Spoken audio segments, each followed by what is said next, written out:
Hello, and welcome to another episode of Our NC Radio. I am your host, David Hill. Thank you so much for joining me on what is going to be the last episode of 2024. Accomplished quite a lot, I feel like, this past year. I hope everybody's feeling great after the holidays, after some Christmas, after New Year's, which is going to happen in a day or two here. I hope you have a wonderful Monday morning and a wonderful week this week. I have a very special episode this week. If you didn't already realize by the title of the episode, we have an interview with Mayor Mike Horn of Lewisville. Mayor Mike Horn has been in office for quite a long time, and I thought, what a great opportunity to speak with somebody that's been on the other side of the government and can kind of explain a little bit about the town of Lewisville, politics in regards to kind of getting things done in a small a small municipality like Lewisville is. I'm a resident of Lewisville, and so I was particularly interested in certain things that are happening within the town. And so I covered quite a lot over that time with him, and I'm very gracious to have Mike Horn on the podcast. And hopefully we can get some more folks on the elected official side to come and talk with us and kind of shed a little bit of light on issues that a lot of people care about. Definitely appreciate his time and hope to have him back in the future as well. Without further ado, let's talk to Mike Horn. Mayor Horn, it's nice to see you again. I appreciate you taking some time to kind of speak with me this afternoon. Yeah. And for anybody that's listening that doesn't know you, or maybe they are in Forsyth County, maybe they're new to Forsyth County, or maybe looking to potentially move to Forsyth County, what do you describe Lewisville as to somebody that maybe isn't as familiar with the area? Well, when I talk to people about Lewisville, I tell them it's the town that everybody wants to come home to, because what we've tried to do here is preserve the feeling of a small town community. And if you look around Lewisville, you don't see fast food places, you don't see lots of commercial, but you do see what feels like a community, places where our residents can gather together, like Shaliford Square and Jack Warren Park and our community center. But I think that's what we really strive for. And when it's funny, because I just mentioned when I talk to people, everybody says, gosh, I drove through Lewisville. What a fabulous town you have. Yeah, no, it especially this time of year. Unfortunately, because we're doing audio only, people can't see just how beautiful it is when the decorations are up. I drive through at night sometimes, and I'm just like, man, I'm really lucky to kind of come home to a place that has all these different Christmas lights, and the square looks beautiful and everything like that. Of course, that's intentional. The main area we're at Town Hall right now, but this main street right here, Shaliford, is that basically, would you consider that kind of like the heart of the town? David, it is. I think Shaliford Road, oh my gosh, it goes back to probably the late 1700s. And it's part of the Great Wagon Road that started in Pennsylvania, came down through the Carolinas, went through Georgia and Alabama. And so this is a well-established highway where the wagon trains that used to come down. But Lewisville particularly was kind of a stopover place because, as you know, wagons don't float very well and they need a place to cross rivers. Right. Well, we have the shallow ford. Everybody thinks it's Shaliford, but it's really shallow ford because there's one place in the Yadkin River that is solid rock. And so the wagons could lay up here, resupply, and then go down to the Yadkin and cross over that rock ledge and have confidence that they were going to be able to make it across the river. As the town has grown, you can see for yourself, or anybody that's here, can see the increase in traffic on Shaliford. So we will start in the spring with the construction of the Great Wagon Road, and it'll run parallel to Shaliford Road. So you basically will now have a road on each side of the core of downtown, and we think that's going to be an amazing addition. It's really going to change the landscape of downtown, and we're all real excited about that. Yeah, so I appreciate you bringing that up because I don't know enough about it. I've heard some rumblings about kind of what it is, and there's, if I'm not mistaken, behind Coffee Mill, there's a Great Wagon Road. Is that right? So is it designed to kind of cut through the back of those, like where the Farrago Salon and all Exactly. that? Like it goes right back there, and it's going to It run. runs all the way down to Shallowford Road in front of the Food Lion. And Interesting. we Okay. will once this project is completed, we will become a town of traffic circles. So our stoplights will be gone. And what we found, I'm jumping around a little bit, David, but That's this is okay. kind of one of those funny things. We had some of the first traffic circles in Forsyth County, and at first we had a lot of people that didn't know how to drive around them, so they drove through them. And so we have improved them over time. But people ask us why so many traffic circles.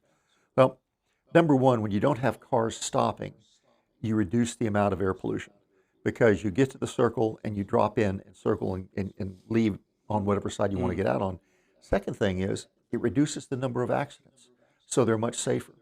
And I think by now we've all adopted to them, but we're going to have one, two, three, four new traffic circles with the construction of the Great Wagon Road. So I sound Wow. like Elmer Fudd there for a minute. The Great Wagon Road, silly wabbit.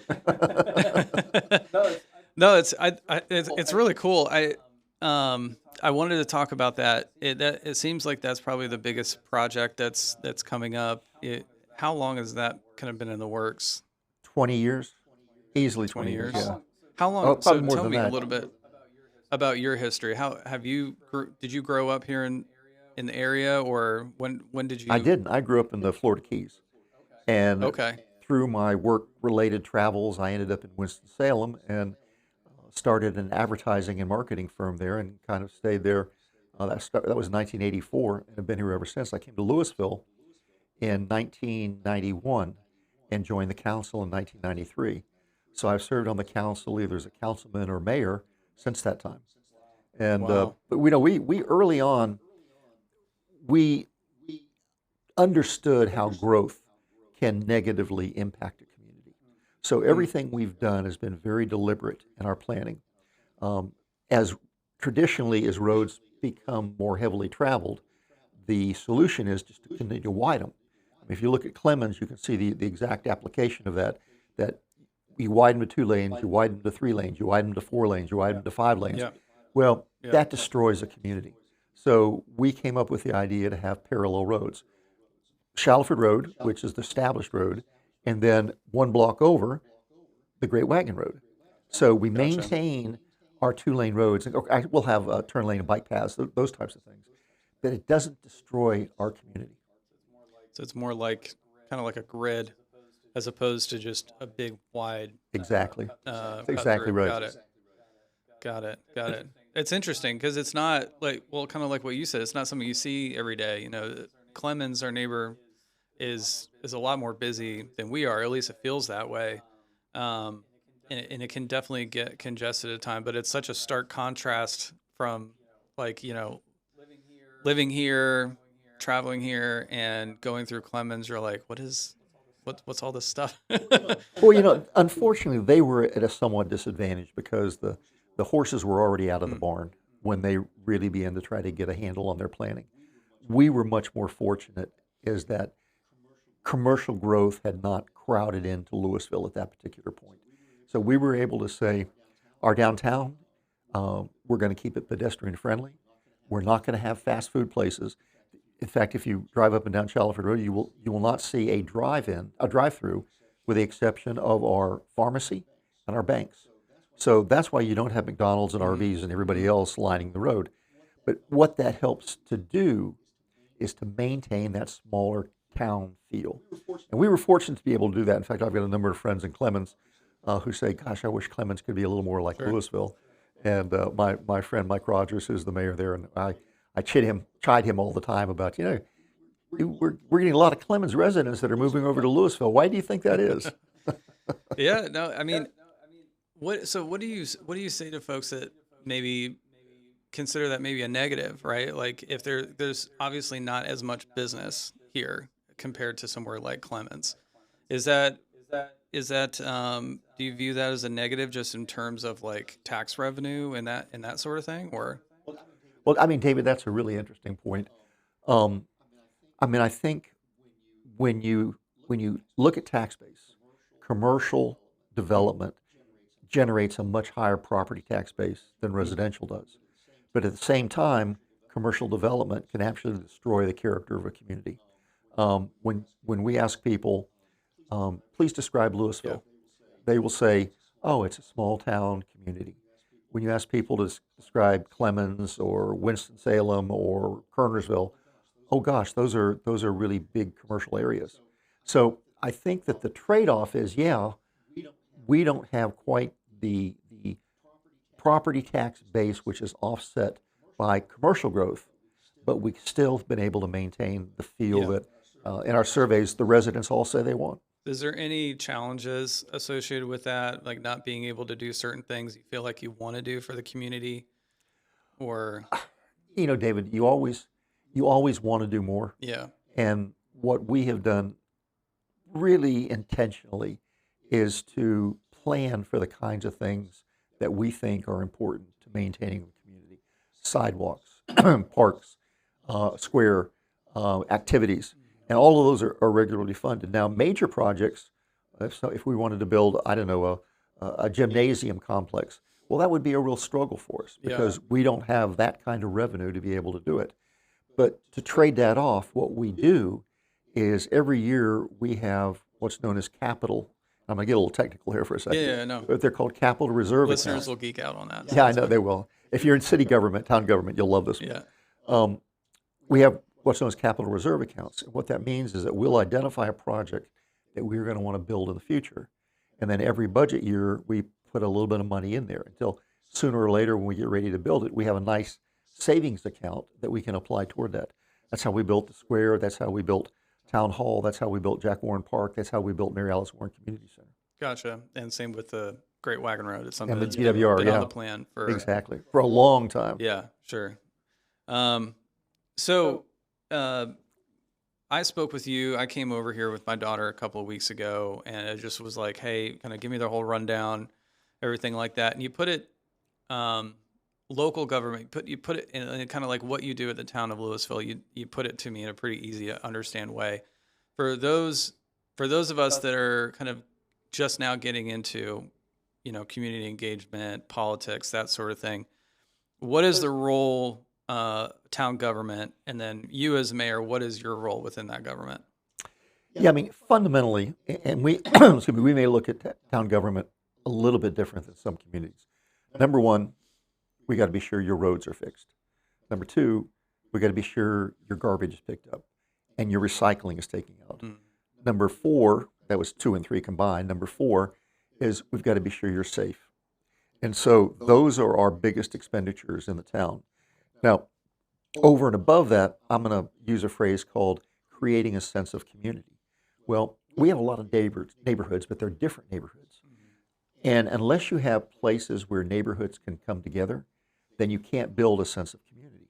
So that's why we built the square, and that's why we built the park, and that's why we built the community center, because it brings individuals from all across town to get together to get to know each other. The role of mayor is basically our charter says the only duties the mayor has is to open the meetings, preside over the meetings, and close the meetings. And that's clearly defined about what the mayor's role is. Now, over the years, councils have been very gracious in allowing the mayor to have a little more types of responsibilities. We interface with the Department of Transportation. We interface with the Council of Governments. We interface with the State League of Municipalities. We interface with a lot of those organizations that are focused on helping towns and cities do better. And so the mayor's role has expanded quite a bit because you're engaged with those groups. Got it. So you are representing the town, to these other forms of government, making sure that you're looking out for the town's best interest, the citizens' best interest within all those different like the DOT and everything like that. Well, and not only that, David, it's we know what we know, Yeah. but we don't know what we don't know. Mm-hmm. And getting together with all of these groups helps us learn what other communities are doing and see how that applies Yeah. to what we might do here in Lewisville. Is there anything that's happening within, let's just say, North Carolina and any other communities that you are seeing right now that you're kind of maybe want to borrow a couple of ideas from, or you point to another town that you think like they're doing it pretty well? So some of my mayor friends around the state may Yeah. get mad at me for saying this, but no, we do things really, really well here in Lewisville. We've got a fabulous staff. They understand the role of government. They understand putting our residents first. From top to bottom, our staff is probably I'll say it's the best in the state. And yeah, there are other communities that we can learn from, but we do it pretty well. And when I go to conferences and we start talking, hear the mayor start talking about Yeah. the problems they have. I go, well, I'm so glad we don't have those problems. But that's not because of any one person. That's because early on we engaged our residents to help chart out our town's future through our comprehensive plan. And every 5 years, we update that comprehensive plan. And this gives our residents a chance to say, here's what we want to see, here's where we want to go. And over the years, it's been very, very consistent. We want to maintain our small town character. And so we've had councils and previous mayors and staff who's understood that vision and have worked together to accomplish that. So every 5 years. So when's the next time that is going to be looked at? 2027, I believe. Okay. So I think that's right. not too far, 3 years out. Is that something that comes up like in the same time period as like the annual budget meetings, or is that This is completely separate. Yeah, completely we separate? do our annual budget meetings. Each year we start in probably May, or actually start in April, and we'll have our budget. We have to pass a budget by the 1st of July. So we'll start our annual budgets usually in April or so and have it ready to go June 15th so it can become effective July 1st. Gotcha. Well, you talked a lot about, all the positives about Louisville, all the things that people are kind of envious of. I see your question where you're Yeah, coming yeah, from. And yeah. Go ahead and ask Well, it. there's two things, right? So, you've been involved in the town for a really long time. Is it looking back? Is there any decisions that have been made, maybe you've involved with, or other town councils have been involved with, or you think like, in hindsight, we could have done things a little bit differently? You know, hindsight is great because you can always find some way you might want to tweak something that you've done. Yeah. Um, I don't. There is not one big thing that we look back or I look back and say we shouldn't have done that, or we should have done that really, really differently. Now, there are improvements that we could have made along the path that we didn't see at the time, but looking back on it now. But so it's easy to look back on things and say, oh yeah, we could have done that a little differently. But no, I'm really, really proud of what this community has accomplished, where we are today, who we are today, how our residents feel about us, how we feel about them. I mean, it's just a great, great community. So the community and overall, like, how engaged would you say the residents are here in Louisville in terms of the government? David, I think residents become very engaged when the decisions we make directly affect them. If it's in their backyard, they become very engaged. But if it's not, it's just this very typical of all communities is that folks have lives to live, they have kids to raise, they have jobs to go to, and so they really don't get involved with government until they directly feel the impact on their lives.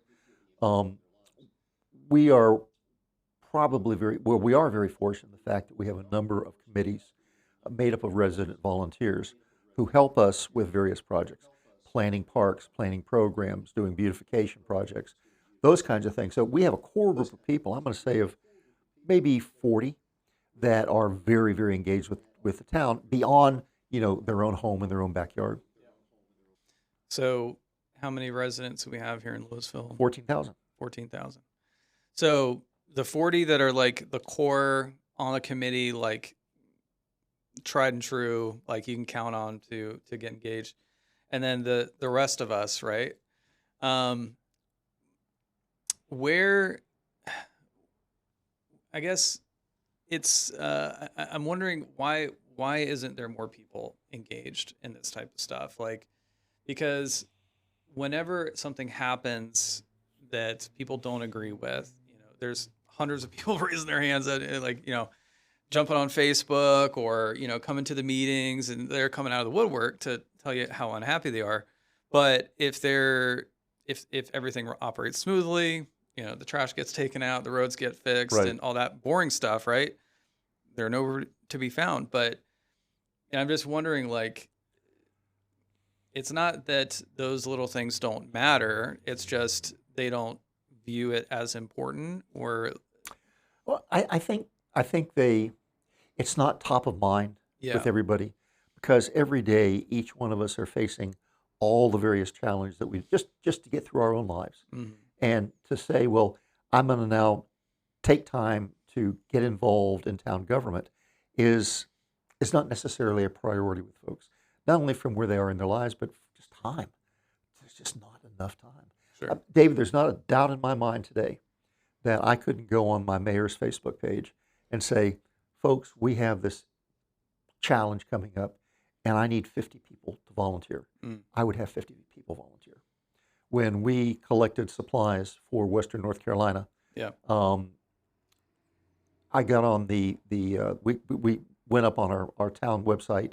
I went on my mayor's Facebook page and we said, we need some volunteers to help handle this stuff. We had 200 people within 3 hours. So yes, our residents want to get involved when they absolutely have to or when they need to, Yeah. or when there's something they have to be involved in. But generally speaking, Louisville's a great place to live your life. Yeah. No, it is. It seems like Louisville's kind of like where you want to live, and other parts of Forsyth County where you want to work, where you want to play. The one thing, if I could be selfish for a second, because there's definitely, I feel like, a couple of things that I feel like the town could have. So a restaurant, like a nice restaurant, right? Like we have, we have Alex's Grill. We can go quick spot, grab something to eat. And Antonio's has great Italian food. Antonio's is good as well.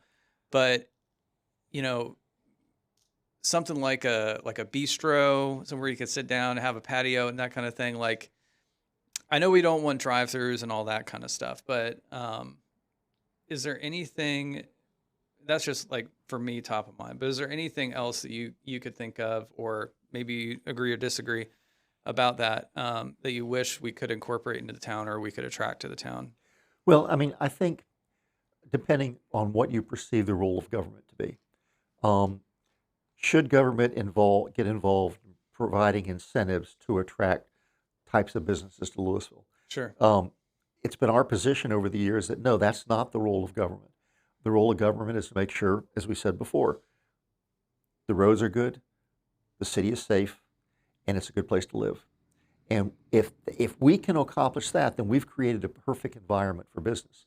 Now, one of the challenges Louisville has is land is very expensive out here. Mm. And so for somebody to come out and try to build a restaurant, we don't have a lot of vacant space, but to try to build a restaurant and get the return on investment that they want, it's going to be very difficult. Yeah. Now, what's going to help that immensely is when we get the Great Wagon Road in, because we're going to have a whole new stretch of property, that parcels that can be developed for commercial, and hopefully we'll have a really good restaurant. Yeah. We got, don't get me wrong, we got some really good restaurants. We got Liberty, we got do. Alex's, we got Yep. Antonio's, we've got some place. I mean, I love breakfast at Liberty. There's probably no better place to have breakfast. Yeah, Liberty is. Yeah. Yeah. And so, but I think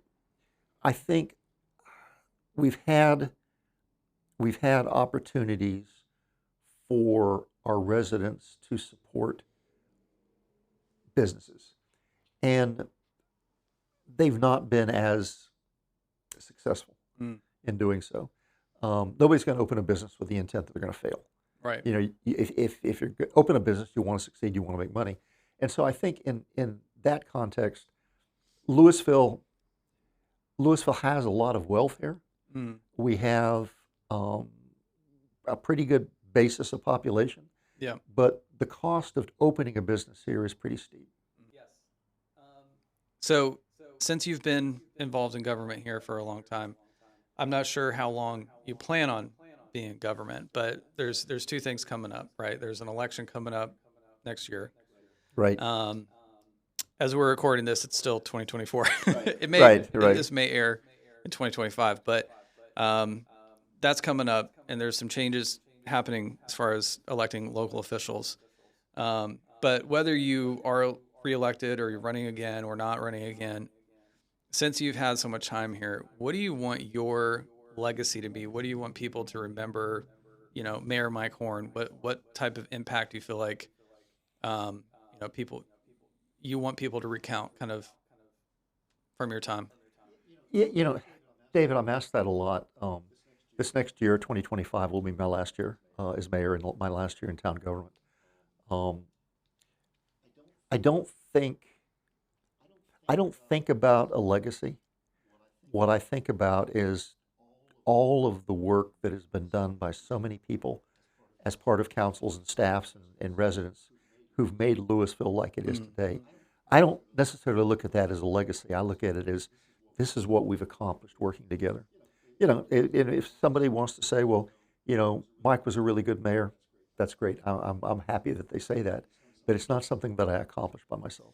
Well, any good team needs a quarterback, and there's a lot of folks that but it's true. I mean, you need that glue, right? And typically, if you look at the folks that are in every I see the pictures, and when we go down to the meetings, I can see the pictures, and you're in a lot of those pictures of like, oh, here's the town council and the mayor from this time, and here's the town council mayor for this time, and there's Mike every time. So there's like that one constant, right? Like, the vision of Lewisville, kind of like how you described it.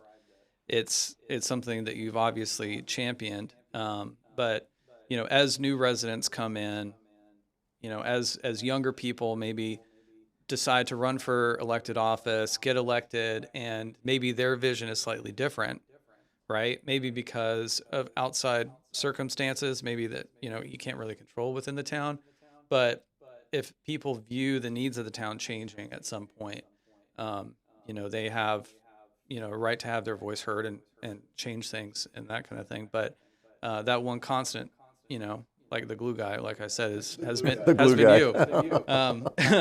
So that was a humble response, but I think probably a lot of people would say that you've been a good champion for the town and carried that vision. And you mentioned something just a minute ago about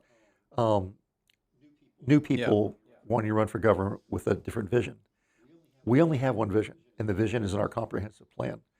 And if you want to become involved in government in Lewisville, you better embrace that comprehensive plan because that's the wishes of the residents. We've been very fortunate over the years that we haven't had individuals that want to come join rock the boat, the council, well, not necessarily rock the boat, but they want to do something that may be inconsistent with our comp plan. And so we've been very, very fortunate in that regard. We've always had councils that have said, hey, if there's a question, look on page 42 of the comprehensive plan, you'll see the answer. Gotcha. The comprehensive plan, that when are you talking about the one that's voted on every 5 years? Okay. Yes. Got it. And I thought it was 27, maybe 26. 26 when or it's due 27. again.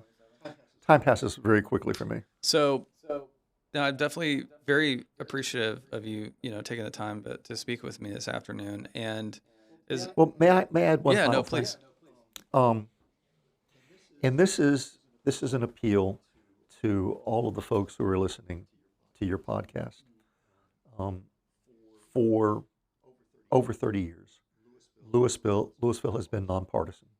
We have come together as Democrats, as Republicans, as unaffiliated, with one goal in mind, and that is to do what's best for the residents. Starting in 2025, we are going to be a partisan community, not by our choice. The legislature said, we're going to make you partisan, along with the 4 other municipalities in Forsyth County. Even though the mayors of every one of those communities went down and said, please don't do this, they did it anyway. What I am most concerned about is that partisanship begins to influence who's elected to the council and how that council acts. So in 2025, ladies and gentlemen, when you go to the polls to vote, please don't just check an R or check a D. Get to know the candidates. and select the people who are going to best serve Lewisville. Yeah. Well, I definitely agree with that wholeheartedly, and it's unfortunate, but that's how a lot of people vote. They don't take the time to, you know, get educated on anything down ballot, and so they just kind of like you said, they just check a D or an R, and that's super unfortunate. Um, yeah, I'm not, and there's no way to change that, so it kind of is what it is. Um, I I personally think it's fantastic that you can have a nice mix of folks with, you know, we all have the same similar values, but we are going to work together regardless. And um, how would that even impact? Let's just say hypothetically, a bunch of Republicans get voted in, right? That's it. Or Democrats. Yeah. Let's just say Republicans tend to lean a lot more conservative, like right, fiscally smaller government, that kind of thing. Um, is there anything in their power that they could do to just kind of like strip services or could they mess it up? That's what I'm wondering. Well, yeah. That's what I'm wondering. How bad could it get? Like if that ends up happening. Anytime that you elect a majority that doesn't have that have their own agenda rather than the agenda of the residents, yeah, it can get pretty messy. And will that happen? I don't know. I hope not. I don't believe it will. I think that the values of our community hopefully will be reflected in those people that choose to run for office. That we are a small town, we're a small community, a close-knit community, and people that will want to run to tear things down. Hopefully that won't happen. Yeah, yeah. Hope not. Yeah, that would be a real big bummer. A little bit of a bummer. Yeah. Well, so I guess a parting thought. I know you had mentioned the partisanship of the next election, but to the individuals that maybe are inspired by this conversation, want to get involved. You had mentioned some of the committees outside of that. Well, I should ask: are committees looking for volunteers now and always, or is that really the best kind of way to get involved with? Yeah, I mean that's one of the ways. And we're going to be thinking about the structures of our committees and how they work. But getting involved in the committee gives you a feel for the kinds of things that are going on in town. But David, right now, if anybody's out there considering running for office in Lewisville, please call me. I'll be glad to sit down and spend as much time as you want talking about Lewisville and talking about who we are and how we became what we did, and hopefully the values that individual will bring. You can still write the plays. That's right. That's right. Maybe that's true. Awesome. Well, again, thank you for your time. It's been great kind of catching up with you and everything, and hopefully we can do this again before too long.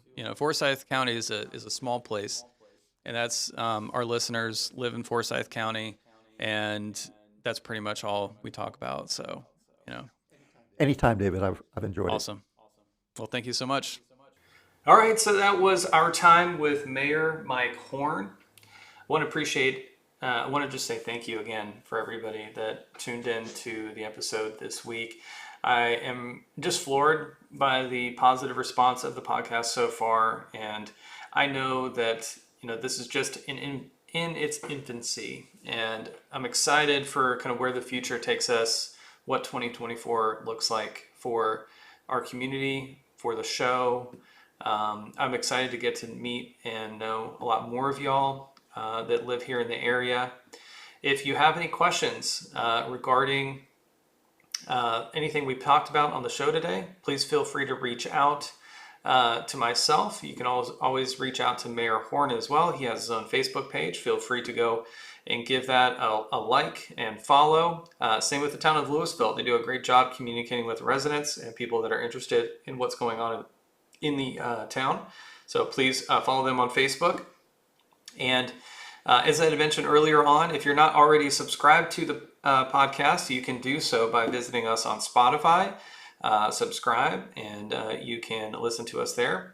In the future, we'll be adding in some more multimedia content like video, and I'm looking forward to more interviews in the future as well. If there's anything you want to talk about that we haven't covered on the show so far, feel free to reach out. We have a lot of things in the works, but I'm always open to new ideas as well. This is David Hill with RNC Radio. I hope y'all have a wonderful week, and I'll talk to you later.